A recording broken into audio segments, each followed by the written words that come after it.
Good morning friends, this is Mansu Sharma, education consultant and co founder of step education hub.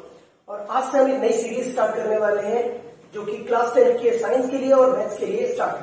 तो ये हमारी पहली class है जिसमें हम साइंस के chapter 1 chemical reactions and equations को फिगर आउट करने वाले हैं कि क्या क्या होता है इसमें। हम इन वीडियो लेक्चर्स में केवल आपको कॉन्सेप्ट समझाने वाले हैं। क्वेश्चन आंसर्स के लिए आपको हमारी साइट पर जाना होगा www.stepeducationhub.com। तो चलिए शुरू करते हैं बिना किसी टाइम को बर्बाद करते हुए। हाँ, अगर लास्ट में जाके वीडियो पसंद आ जाए तो लाइक एंड सब्सक्राइब कर देना, वो एक अलग बात है। चलिए, तो पहला टॉपिक है हमारा केमिकल। ये हमारे टॉपिक्स हैं। यहाँ देखा जाए chemical equation and balance. Balance ही हम समझेंगे, बैलेंस कैसे करते हैं केमिकल इक्वेशन को। उसके बाद हमारे रिएक्शंस होते हैं कई सारे, combination, decomposition, displacement, double displacement, oxidation, reduction, जिनको हम रेडॉक्स बोलते हैं। एंड उसके बाद exothermic, endothermic, precipitation and last में हमारे दो टॉपिक्स आते हैं, कोरोजन एंड रेंसिडिटी। ओके, तो हमारा पहला टॉपिक जो है वो है केमिकल। केमिकल से जब हम स्टार्ट करते हैं तो हम पहले समझे केमिकल क्या है। फिजिकल चीजें हमारे चारों तरफ है, जो हमारे सब एनवायरमेंट में है वो सब फिजिकल है। लेकिन अगर हम बात करें केमिकल की तो हमारी टॉयलेट क्लीनर्स केमिकल है, हमारी दवाइयां केमिकल है एंड कई सारी चीजें, लाइक हमारे किचन में भी कई सारे केमिकल्स यूज होते हैं। चाहे वो आपके बेकिंग सोडा हो, चाहे चाय हो, वो भी केमिकल इक्वेशन है जिसमें हम दूध में भी एसिड होता है, लैक्टिक एसिड, उसमें भी हम एसिड को मिक्स करते हैं, चाय पत्ती को मिक्स करते हैं, उसका एसेंस निकल के आता है चाय के अंदर, जो कलर दिखाता है, ओडर भी उसकी आती है, यानी कि उसकी स्मेल भी आ जाती है उसके अंदर। तो ये सारी केमिकल रिएक्शंस होते हैं। सब्जी का बनना भी केमिकल रिएक्शन है। ओके, तो चलिए हम देखते हैं केमिकल क्या होता है। केमिकल वो सभी चीजें हैं जो जिनमें कोई भी एक केमिस्ट्री की कोई भी इक्वेशन काम करेगी। ठीक है, केमिकल्स आए कहां से? केमिकल्स वो सभी चीजें हैं जो हम पढ़ते हैं एलिमेंट्स। हमने 8th तक की क्लास में एलिमेंट के बारे में पढ़ा होगा। हमने मैटर्स के 3 टाइप पढ़े होंगे, सॉलिड, लिक्विड, गैस। ये सभी फॉर्म में कोई ना कोई केमिकल अभी प्रेजेंस में है। ओके, तो ये हमारा केमिकल था। केमिकल बहुत ही बड़ा टॉपिक नहीं है तो हम इसको नॉर्मल लेके चलेंगे, ये बेसिक है हमारा। अगला हम देखेंगे केमिकल इक्वेशंस।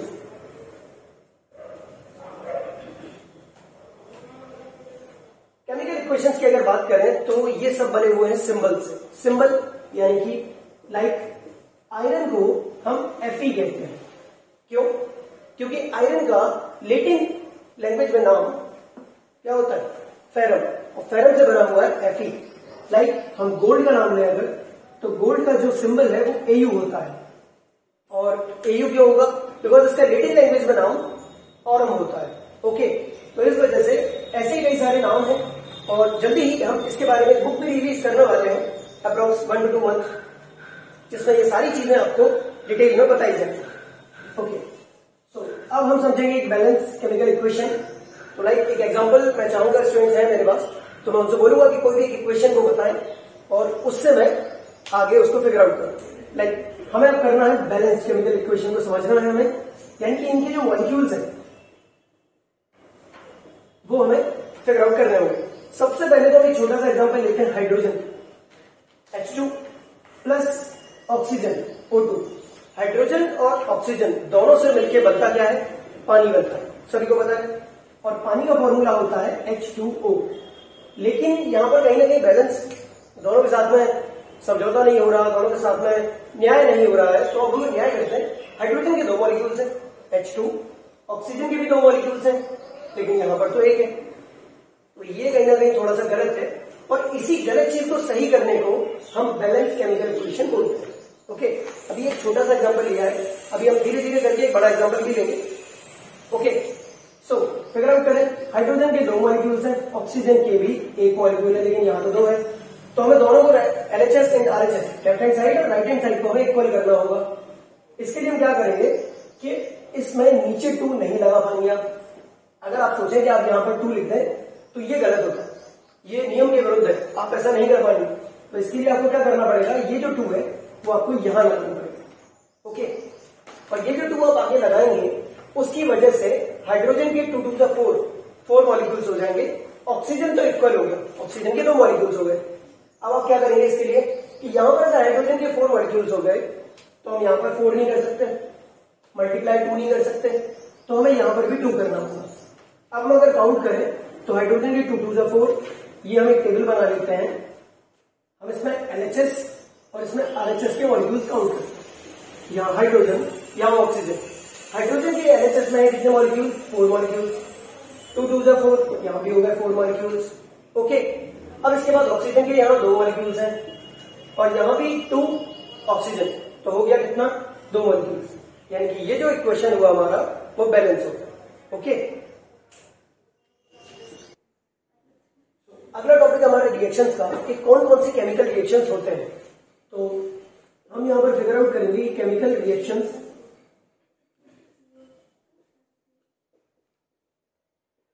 और हमारी इनमें पहली केमिकल रिएक्शन है,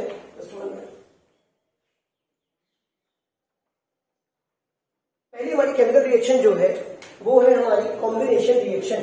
इसको मैं यहां लिख दे रहा हूं।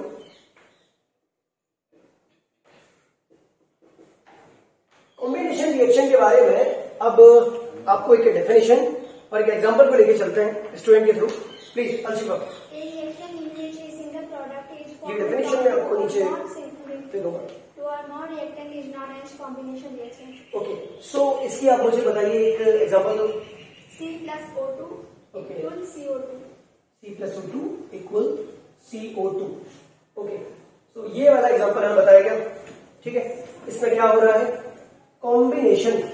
हम जानते हैं कॉम्बिनेशन किसको कहते हैं? कॉम्बो। हम मैकडॉनल्ड जाते हैं, हम हैमबर्गर जाते हैं, बर्गर किंग जाते हैं, हमें एक कॉम्बो पैक मिलता है। कॉम्बो पैक में 2 चीजें एक साथ मिलती है ना। तो यहाँ भी हम अगर देखेंगे कि 2 चीजों का एक साथ मिलके कंपोनेंट बन रहा है। पहली बात तो हमें ये समझने वाली चीज है जो मैं केमिकल इक्वेशन में थोड़ा सा नहीं बता पाया आपको, कि ये जो चीजें होती हैं वो रिएक्टेंट कहलाती है। ओके, और ये जो बन के तैयार होता है वो कहलाता है प्रोडक्ट। ओके, सो ये होते हैं रिएक्टेंट और ये होते हैं प्रोडक्ट्स। अब हमें ये देखना है कि रिएक्टेंट हमारे 2 हैं, कार्बन एंड ऑक्सीजन। दोनों मिलकर क्या बना रहे हैं? CO2। अब दोनों ने मिलकर CO2 बनाया। हम एक चीज और चेक करेंगे, बैलेंस है कि नहीं। तो बैलेंस में देखें, कार्बन यहाँ 1 है, यहाँ भी कार्बन की वैल्यू 1 है, यहाँ ऑक्सीजन के 2 मॉलिक्यूल्स हैं और यहाँ भी ऑक्सीजन के 2 मॉलिक्यूल्स हैं। यानी कि ये जो इक्वेशन है बैलेंस है और 2 चीजें कंबाइन करके मिलकर एक रिएक्शन बना रहे हैं। इस जगह पर कॉम्बिनेशन रिएक्शन होगा। चलिए हम चलते हैं अपने नेक्स्ट रिएक्शन पर। नेक्स्ट अगला रिएक्शन है हमारा डीकंपोजिशन। ओके, मैं इसको यहां लिख दे रहा हूं।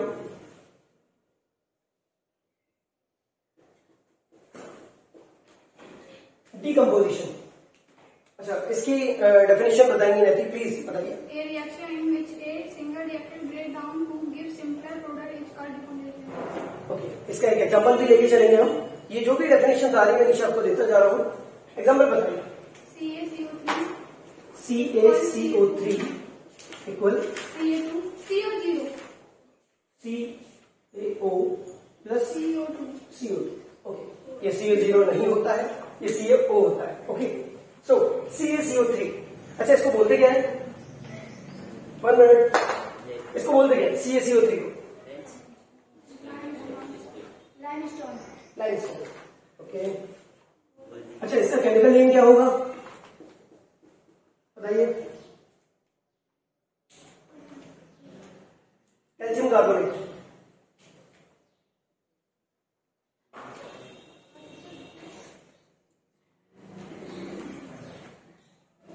तो ये जो लाइमस्टोन है वो कैल्शियम कार्बोनेट है और ये कैल्शियम कार्बोनेट हमारा कैल्शियम ऑक्साइड CaO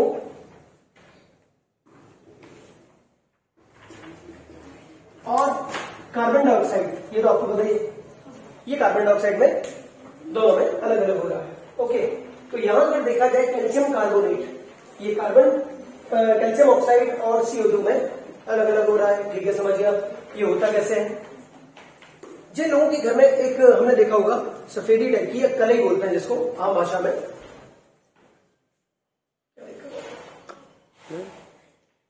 आम भाषा में इसको हम कलई बोलते हैं। और जब ये पानी में डाली जाती है, ये कई गांवों में अगर आप जाएंगे तो वहां पर घरों में पेंट की जाती है दिवाली के टाइम, तो उसको ना एक मटके में हम डाल देते हैं पानी के साथ में।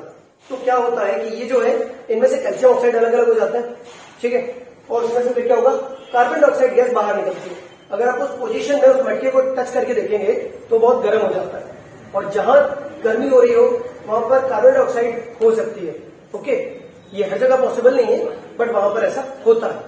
ओके, चलिए तो ये है हमारा क्वेश्चन। अब हम इसमें बैलेंस और चेक करते हैं।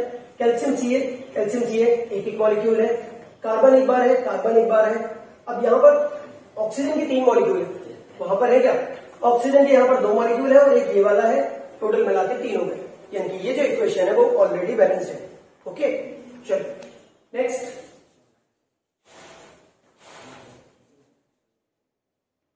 नेक्स्ट हमारी है डिस्प्लेसमेंट। तो लिख दे रहा हूं,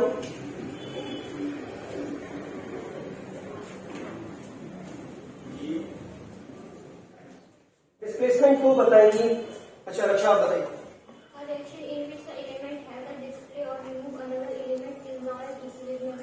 ओके, अच्छा डिस्प्लेसमेंट की इतनी डेफिनेशन तो बता दी बट ऐसे रटने से कुछ नहीं होगा, तो एग्जांपल देखते हैं। एग्जांपल बताइए। Fe plus CuSO4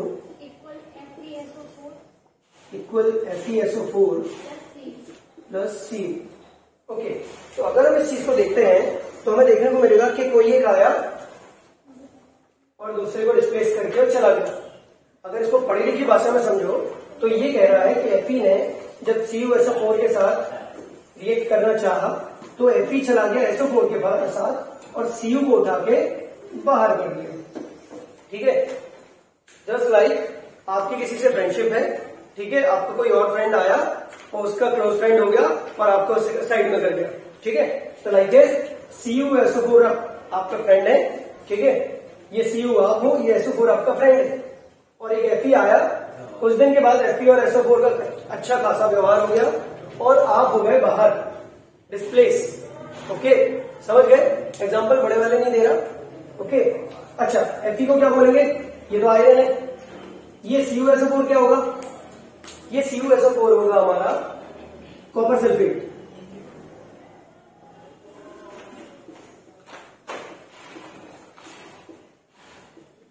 और ये क्या होगा? ये होगा आयरन सल्फेट। ठीक है, ओके, सो ये रिएक्शन रही। Fe एक मॉलिक्यूल है, Fe का भी एक मॉलिक्यूल है, Cu एक मॉलिक्यूल है, Cu भी एक मॉलिक्यूल है, SO4 पूरा बैलेंस है, कोई दिक्कत नहीं। चलिए चलते हैं नेक्स्ट इक्वेशन पर।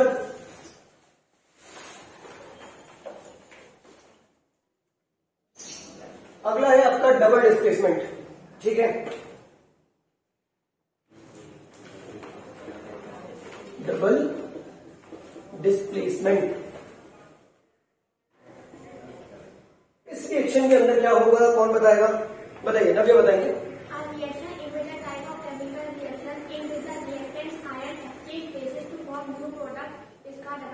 ओके, बड़ी अच्छी डेफिनेशन थी। इसका एग्जांपल? Na2 plus SO4। एक सेकेंड, Na2 प्लस ना Na2SO4 ऐसे करके होगा। ये वाला BaCl 2 प्लस Na2SO4 इक्वल। अभी इसको हम आधा रखते हैं। ओके, इस इक्वेशन के बाद हम इसको बनाते हैं। जैसे हमने डिस्प्लेसमेंट रिएक्शन में देखा कि सिंगल डिस्प्लेसमेंट हो रहा था, एक पार्टिकल या एक मॉलिक्यूल आके दूसरे को डिस्प्लेस कर रहा था एलिमेंट को, और उसके बाद में दूसरा वाला मॉलिक्यूल आके वहां पे काम कर रहा था। इस वाले में हम देखेंगे कि Ba जो है वो Cl2 के साथ रिएक्ट करके बैठा है, यानी कि ये बना रहा है क्या? ये बना रहा है बेरियम क्लोराइड। ओके, और ये होता है Na फॉर सोडियम, और ये सल्फेट, तो यहां हो गया सोडियम सल्फेट।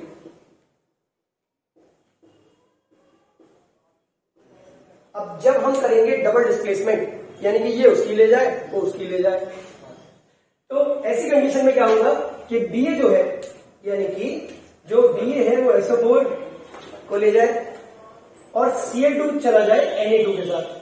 ठीक है, तो क्या बनेगा देखते हैं। तो पहली बात तो हमने देखा है कि B अगर SO4 के साथ बनेगा तो ये बनेगा BaSO4। ओके, लेकिन जब Na और Cl2, तो हमने एक मॉलिक्यूल का नाम सुना है NaCl, उसमें ये मॉलिक्यूल्स को बैलेंस करने के लिए हम 2 लगा देंगे। या चेक करके देखते हैं कैसे लग रहा है 2। यहाँ देखिए Ba एक है, Ba सिंगल, SO4, यहाँ Cl2 है, यहाँ Na2 है, लेकिन यहाँ हमारा जो सोडियम क्लोराइड नमक का फॉर्मूला होता है वो NaCl होता है। तो इसमें मॉलिक्यूल्स को इक्वल करने के लिए हम आगे 2 लगा देंगे। ठीक है, तो ये क्या बन जाएगा नीचे हमारा, ये बनेगा बेरियम सल्फेट,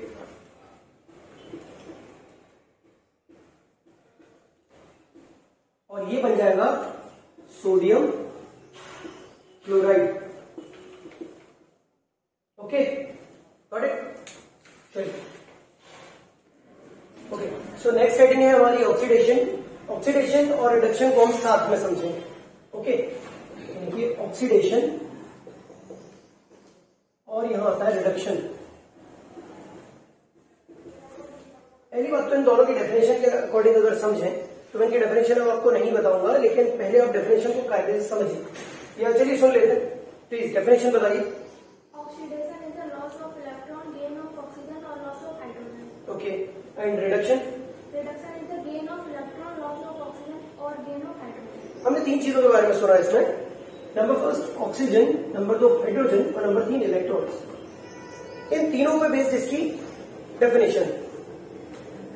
दोनों साइड अगर इनको देखें तो ऑक्सीजन ऑक्सीडेशन में गेन हो रही है, इसमें लॉस हो रही है। अगर ऑक्सीडेशन के अंदर ऑक्सीजन गेन हो रही है तो बाकी की 2 चीजें लॉस में जाएंगी, यानी कि हाइड्रोजन लॉस में जाएगी और इलेक्ट्रॉन्स भी लॉस में जाएंगे। लेकिन अगर इस तरह की रिडक्शन है, ऑक्सीजन लॉस होगा, ठीक है, तो क्या होगा, हाइड्रोजन गेन होगा और इलेक्ट्रॉन्स भी गेन होंगे। ये इसकी डेफिनेशन आप इस तरीके से याद कर सकते हैं। ठीक है, अब हम एक एग्जांपल लेंगे, क्योंकि दोनों ही रिएक्शन जो है ऑक्सीडेशन और रिडक्शन, दोनों ही रिएक्शन मिलके कहलाते हैं रेडॉक्स। ओके, तो ऊपर लिख दे रहा हूं, ये दोनों ही मिलके कहलाते हैं रेडॉक्स रिएक्शन। ओके, रेडॉक्स का एक एग्जांपल बोलिए। CuO प्लस H2 बिल्कुल Cu H2। चलिए, अब हम इसमें एक चीज को फिगर आउट करेंगे कि कहां पर ऑक्सीडेशन हो रहा है, क्योंकि ये जो रिएक्शन है वो रेडॉक्स रिएक्शन है। पहली बात मैं बता दूं आपको, ठीक, इसको मैं ऐसे हटा दूं, कुछ और लिखना है मुझे।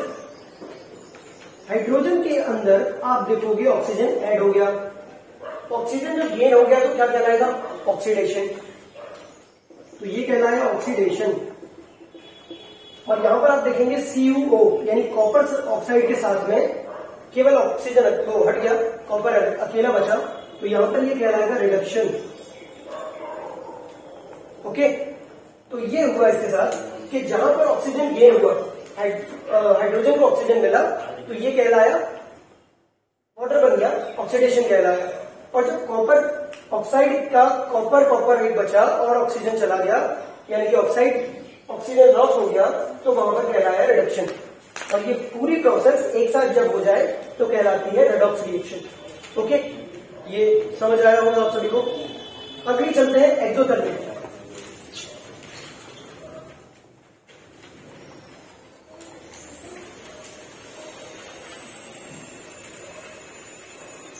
चलिए, हम बात करते हैं एक्सोथर्मिक की।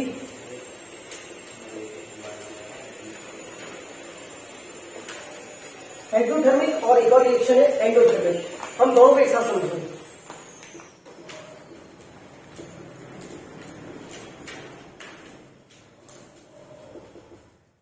चलिए, हम सबसे पहले इसकी डेफिनेशन सुनते हैं। पहले मुझे बताइए एक्सोथर्मिक की डेफिनेशन। ओके, जिसमें क्या हो रहा है इसमें, हीट जो है वो एग्जिट कर रही है, यानी कि हीट निकल रही है। और एंडोथर्मिक, उसकी डेफिनेशन बताइए।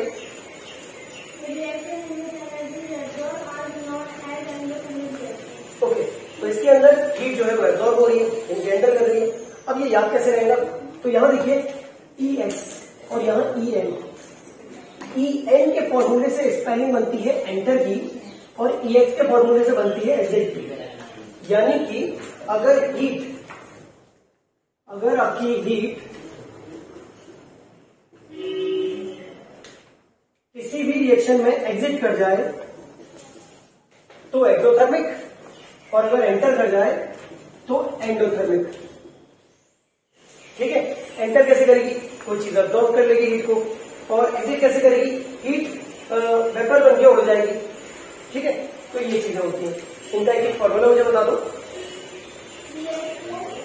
CH4 plus O2 is equal to CO2 plus 2H2O plus E2। अब यहां देखिए, मैंने आपको बोला था कि जब भी कभी कोई गर्म गैस निकलेगी या हीट निकलेगी, वहां पर कार्बन डाइऑक्साइड का होना एक प्रोबेबली होता ही होता है। ठीक है, ऐसा जरूरी नहीं कि कंपलसरी हो, लेकिन यहां पर है कि हीट जब निकल रही है तो कार्बन डाइऑक्साइड वहां पर प्रेजेंट है। पहली बात तो ये याद रखनी है। यहां पर हीट जब निकलेगी तो इस रिएक्शन में आप इस तरह का एरो बना देंगे। ठीक, ये CH4 क्या है, ये है मीथेन, ये मीथेन है, और ये ऑक्सीजन। मीथेन जब ऑक्सीजन से रिएक्ट करता है तो कार्बन डाइऑक्साइड बनाता है और पानी बनाता है, और इसके साथ में वाटर, और हीट निकल रही होती है, एग्जिट हो रही होती है, तो इस जगह पर क्या होगा, एक्सोथर्मिक रिएक्शन। एक एंडोथर्मिक का एग्जांपल बताइए। CaCO3 plus CaO is equal to,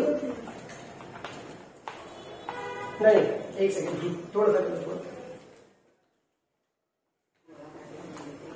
ये ओके। सो यहां हम देखें, ये जो चीज है, यहां अगर इसको फिगर आउट करें तो क्या हो रहा है, कार्बन कैल्शियम है, कैल्शियम ऑक्साइड बना रहा है, फिर CO3 था, वो CO2 में कन्वर्ट हो रहा है। ये रिएक्शन हम पहले भी देख चुके हैं। इसमें क्या हो रहा है, हीट एंटर कर रही है। कैसे, किस तरीके से फिगर आउट करेंगे उसको, कि हीट इसमें देखिए, पहली बात तो हमने इसमें रिएक्शन में शो नहीं किया, हीट निकल रही है। अब कार्बन डाइऑक्साइड अलग हो रही है, तो अगर हम इसको रिवर्स प्रोसेस में समझें, कैसे, अगर हम इसको रिवर्स प्रोसेस इस तरीके से समझें तो दोनों सिचुएशन में ये चीज पॉसिबल है। ठीक है, जब कार्बन डाइऑक्साइड को CO के साथ मिलाया जाता है तो कैल्शियम कार्बोनेट बनता है, और इस रिएक्शन में जो हीट है वो क्या हो जाती है, एब्जॉर्ब हो जाती है, और एब्जॉर्ब होने की वजह से ये चीज बनके तैयार हो जाती है। ठीक है, तो इस रिएक्शन को अगर आप चाहें तो इसको ऐसे भी लिख सकते हैं, CaO plus CO2 is equal to CaCO3। Okay okay, so last one हमारी प्रेसिपिटेशन रिएक्शन है। चलिए अब उसको समझेंगे।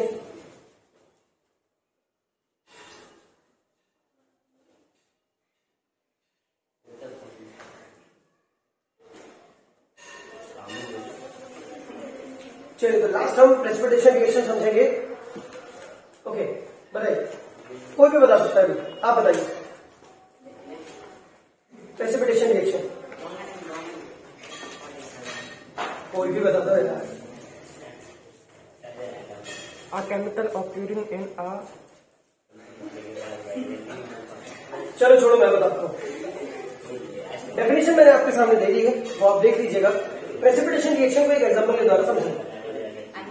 जब भी कभी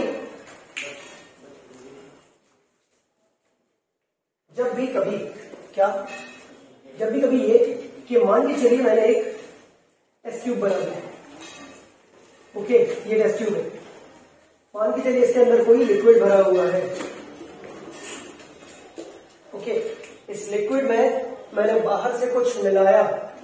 ओके, तो मैंने ये कुछ मिला दिया, ये रिएक्शन हुआ, और रिएक्शन के बाद में जब अगला टेस्ट ट्यूब दोबारा से देखा गया तो टेस्ट ट्यूब की कंडीशन कुछ ऐसी थी।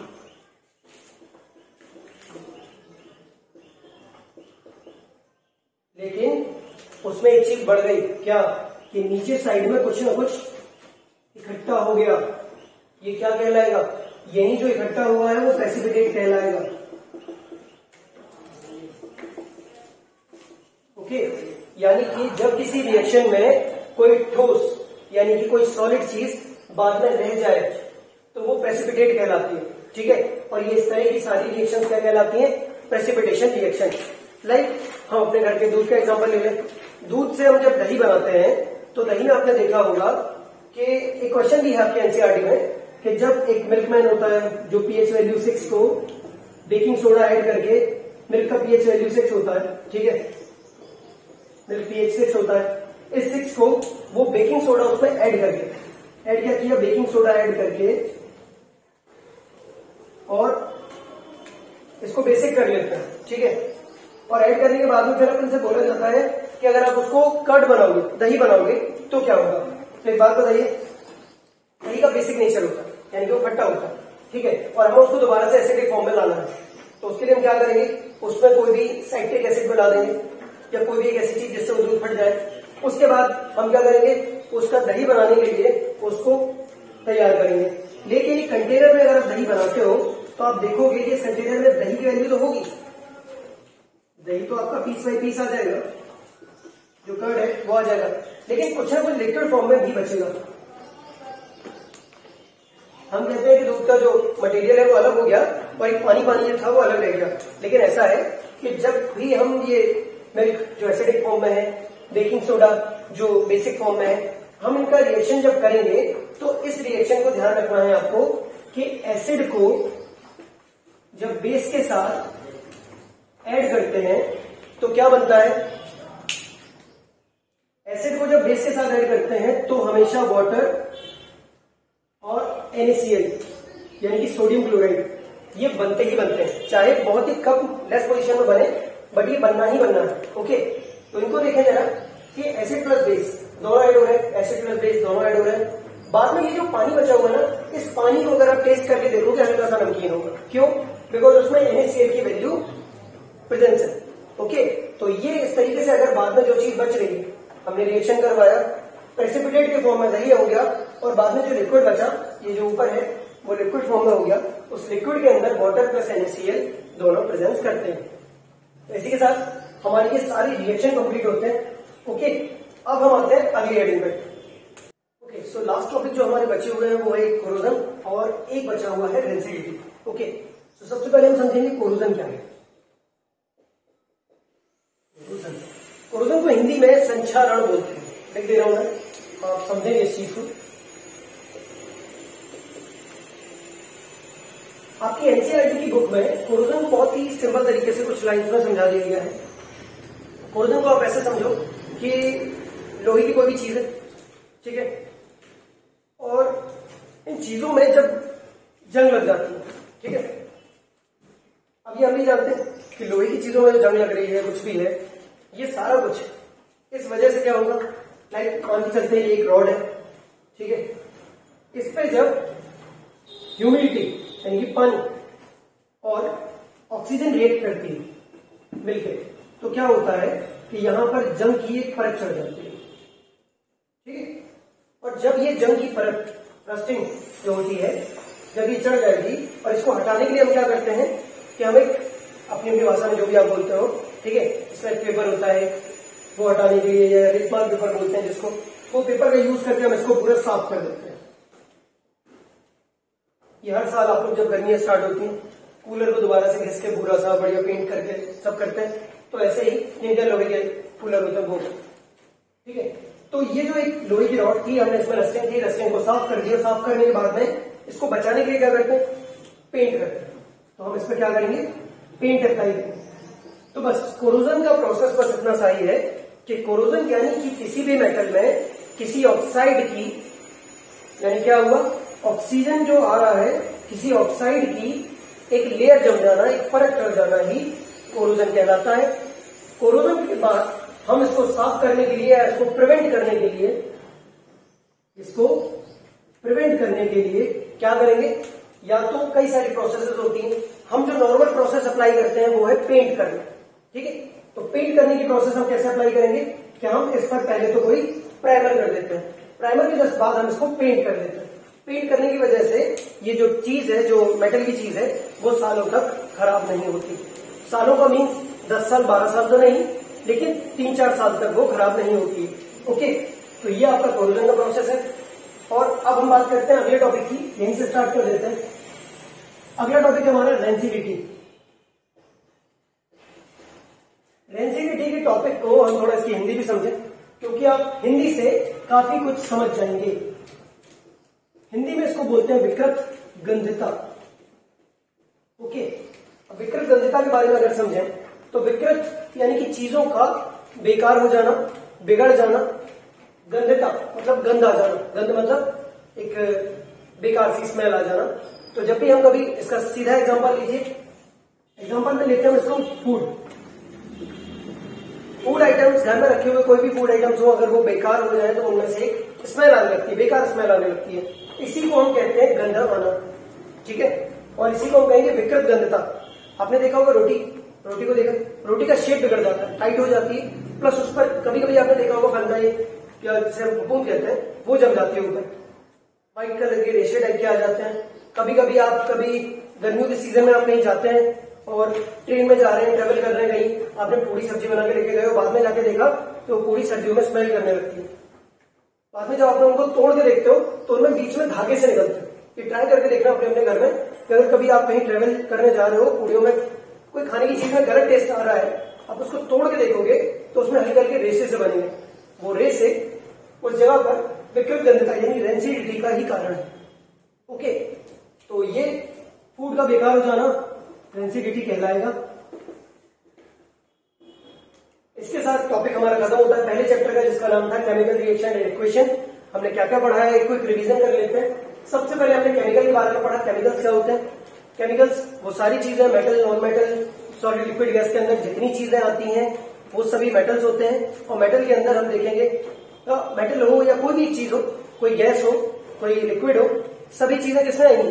कहीं ना कहीं से वो किसी स्टेट में होंगी और उनका एक केमिकल फॉर्मूला होगा। लाइक गोल्ड का Au, आयरन का Fe, ठीक है, और आपका ऑक्सीजन का O या O2 और O3 ozone, carbon dioxide CO2, ये सारे उनके होते हैं, ठीक है। अच्छा, इनके बारे में जो नोट्स होंगे वो मैं आपको डिस्क्रिप्शन में नीचे दे दूंगा एक लिंक, स्टेप एजुकेशन की साइट पर। ये सारी वीडियो का पूरा डिस्क्रिप्शन विद एग्जांपल, विद आपके डेफिनेशन, सारा कुछ आपको मिल जाएगा। ओके, चलिए नेक्स्ट हम देखते हैं केमिकल इक्वेशन। केमिकल इक्वेशन हमने देखा कोई भी दो चीजें मिलके अगर एक चीज बनाती है, यानी कि रिएक्टेंट्स ऐड होके जब प्रोडक्ट तैयार करते हैं, तो ये जो एक प्रोसेस कंप्लीट होती है उसको एक केमिकल इक्वेशन बोलेंगे। इक्वेशन के अंदर हम चीजों के नाम नहीं लिख सकते, हमें उनको सिंबल के फॉर्म में ही यूज करना होता है। अगर वो गैस है तो उसमें एरो बना के लिखाओ, अगर कोई स्टेट में कोई और चीज है तो वहां पर साइड में गैस है तो G लिख दो, एक्वस सॉल्यूशन है तो AQ लिख दो, अगर वहां पर सॉलिड है तो S लिख दो ब्रैकेट में। ये साइड से हम कर सकते हैं, ठीक है। जब आप इसको डिटेल में पढ़ेंगे तो आप ये जान जाएंगे। उसके बाद में हमने रिएक्शंस पढ़े, बैलेंसिंग पढ़ी। बैलेंसिंग में तो हमने मॉलिक्यूल्स को इक्वल किया दोनों तरफ, ये होता है। रिएक्शन पढ़ी, कॉम्बिनेशन, इनमें दो चीजों का जुड़ जाना कॉम्बिनेशन है। डिकम्पोजिशन, किसी चीज का दो चीजों में टूट जाना, तीन चीजों में टूट जाना डिकम्पोजिशन है। आगे बढ़े, डिस्प्लेसमेंट, किसी एक चीज का दो चीजें आपस में जुड़ी हुई है, तीसरी चीज आके उसको एक को डिस्प्लेस करके ले जाए, वो क्या कहलाएगा? डिस्प्लेसमेंट। और अगर ये दोनों के साथ हो, जैसे कि दो चीजें एक साथ हैं और यहां भी दो चीजें एक साथ हैं और ये आपस में ये इसको ले जाए वो उसको ले जाए, तो क्या हो जाएगा? ये कहलाएगा आपका डबल डिस्प्लेसमेंट, ठीक है। फिर आया आपका ऑक्सीडेशन रिडक्शन।